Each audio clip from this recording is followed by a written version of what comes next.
but we're willing to take baby steps in that process.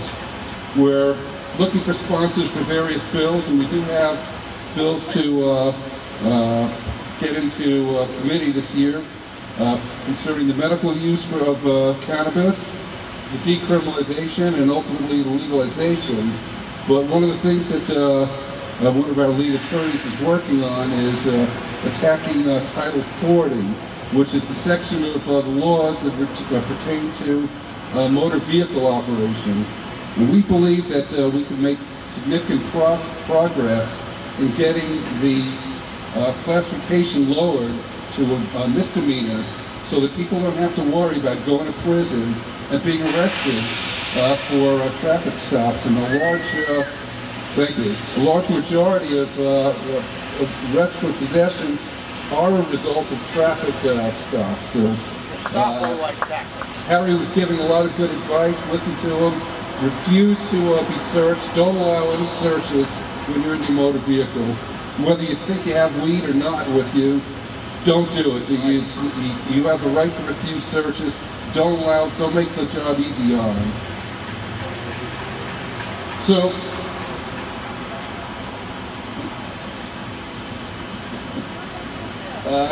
this is what we refer to as democracy in this country is still an ongoing experiment. And that experiment requires citizen engagement.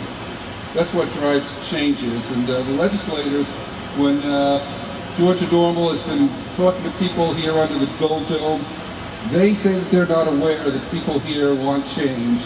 And that's really what drives the change, is that if in the absence of hearing from us, that we demand a change in the form in the classification of marijuana and marijuana-related laws, they're going to do what the people within their party tell them to do is smart to do to get them reelected. They're going to do what their donors tell them to do, but that's not the way democracy is supposed to work. They're our representatives once again, and they need to hear from us what we want them to do. And if we want change, we have to let them know that we want that change. So, on that subject, Tuesday is election day here in the United States, and just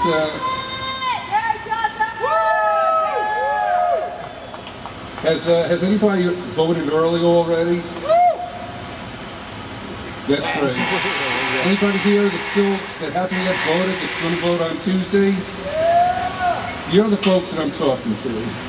Everybody else, stick around, listen for a few minutes. I'm going to make this quick. But for full disclosure, I need to admit that I'm involved with the Georgia Green Party. So I'm going to take a second to talk about Jill Stein. She is the presidential candidate for the Georgia Green Party. For the Green Party of the United States. The Green Party has always had legalization of cannabis within our platform, and Jill Stein makes it very clear that pot is dangerous because it's illegal, not that it's illegal because it's dangerous. She knows it's totally safe. She supports legalization. 5% of the statewide vote for Jill Stein would give Green Party candidates in the future, candidates for county commission, for state senate, state representative, you give them access to the ballot, and you'll be able to vote for candidates that support your views, that want to legalize cannabis. And as mentioned, Gary Johnson, the Libertarians, Gary Johnson will be on the ballot. Jill Stein, you need to write her name in. She's a write-in candidate, a certified write-in candidate. With Gary Johnson and Libertarians also support legalization. How you been doing? Gary Johnson will be on the ballot. Use your vote wisely. Don't waste your vote. Here in Georgia, this is a red state, which means that the vote is going to go, Romney is going to get all the electoral votes. It's a winner-take-all system. There's nothing you can do to help Obama get elected if you want. Let's just put handcuffs on. Certainly Romney is not going to need your vote because he's going to get enough to get all the electoral votes. So the only thing you could do here in Georgia to make your vote count is to vote for a candidate that supports the things that you believe in. So lawmakers need to hear what you want.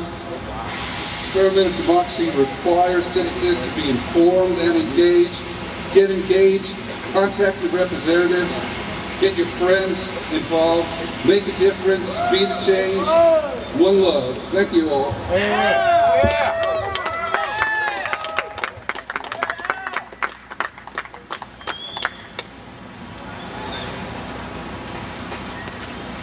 All right, y'all, let's give it up one more time for Al Herman. Yeah. Normal. How about that? You know, Twice I'm really as glad normal. you guys are here right now. It's awesome, and yeah, this wouldn't be anything without you guys here. And I just want to give you all a special thanks again. Coming up next, Bring my chair. representing Peachtree Normal, we got Dean Signs off the Capitol on the steps. So I want to hear everyone, top of their lungs, give it up for Dean Signs representing Peachtree Normal. How's everybody doing today? Well, like I say, I'm disappointed at the turnout, but hey, the hardcore people, the people that matter are here. Right? Right, we love you all. Well, as Jonathan said, my name is Dean Signs. Some of you know me, some of you don't. I can be your brother, I can be your neighbor, I can be your co-worker, your friend, and I'm also a cannabis user. You know, and I'm not ashamed to admit it. Even there's police officers standing around here looking, hey, who cares? Because I feel that no government body of any kind has the right to tell me what I can put into my own body. Amen.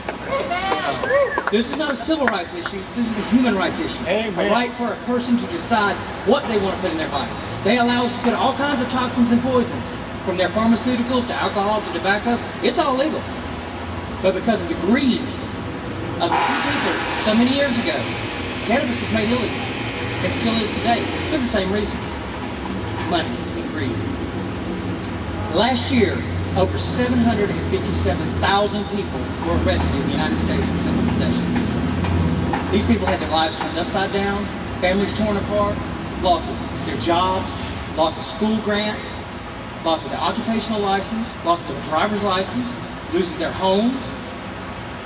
And you know, 87% of people that are arrested and charged are never officially charged and never go to court on it. But any property that is seized, they still have to go back to court and they still have to try to fight to get their property back. That's why we're here. We want to make a change. We're here to tell all the people up here in this building and all the people in Washington and everybody else, we're tired of this. Amen. We're not going to take it no more. You know, the only way we can do this is everybody has got to pull together. We can't do it without your help and your support. And that's what we're here to ask today. You know, I know I recognize a lot of faces out here. A lot of y'all always come to our events. Y'all always help us out. But you know what? We should have 500 people out here, or 5,000 people.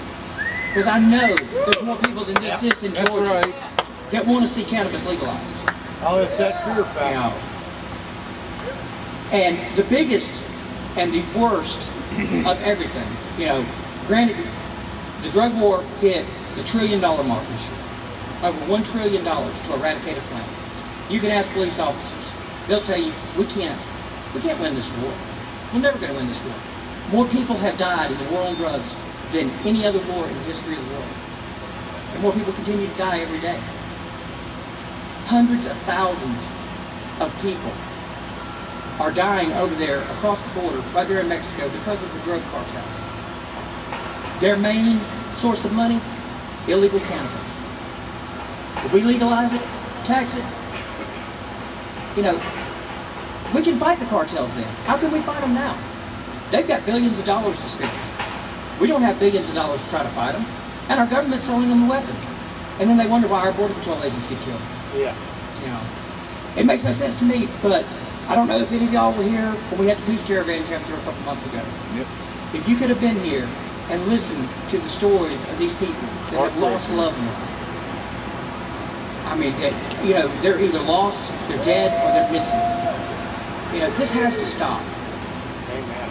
You know, 60,000 people have been killed in the Mexican drug wars just since 2006. You know, and tens of thousands are missing. They get kidnapped, pushed into the drug trade, drug mules, they're growing, whatever. You know, this can't go on. When are the people going to stop and realize and wake up and see that here we have a plant that we can use for industrial use that will provide food, fiber, clothing, fuel, and an economic tax base. You know, up until the turn of the 18th century, the U.S. was the largest exporter of hemp products in the world. Now, we import 60% of all the hemp products that are made elsewhere in the world. You know, this is jobs that our American people need. Our economy needs this. You know, it makes no sense to keep throwing good money after bad and continue funding this drug war. But the only way it's going to change is by each and every one of you going out to the polls on Tuesday and voting these people out of office. Amen. Every last one of them. Amen. So, you've done nothing but sit there and lie and get fat sitting on your ass. Know what? No. You know, I'm your boss. I don't want my money spent.